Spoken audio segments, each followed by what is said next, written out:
স্বামীকে পরীক্ষা করার জন্য বাসরাতে বলেছিলাম, আমার বয়ফ্রেন্ড আছে, আপনি আমাকে স্পর্শ করবেন না, যদি করেন চিল্লাচিল্লি করব কিন্তু। স্বামী উত্তরে বলল, ও চিন্তা করবেন না, আমি আপনাকে কিছু করব না, আপনি ঘুমান। স্বামীর কথায় বুঝলাম আমার স্বামী সত্যি অনেক ভালো, তাই ভাবলাম 1-2 মাস তার সঙ্গে এভাবেই মজা করব, পরবর্তীতে সব খুলে বলবো। একটু আশ্চর্য হয়ে স্বামীকে জিজ্ঞাসা করলাম, সত্যি আপনি আমার কাছে আসবেন না, নাকি আমি ঘুমাইলে আসবেন? উত্তরে বলল, না কাছে যাব না, আপনি ঘুমান। স্বামীর কথায় বেশ খুশি হলাম এবং সঙ্গে সঙ্গে ঘুমিয়ে গেলাম।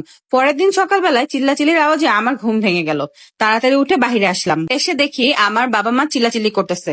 তাদের কাছে গিয়ে জিজ্ঞাসা করলাম কি হয়েছে। কথাটি বলার সঙ্গে সঙ্গে আমাকে আমার মা ঠাস করে 2টি চাওয়ার দিয়ে দিল এবং বলল, তোর অন্য কোথাও সম্পর্ক আছে, আমাদেরকে আগে বলিসনি কেন?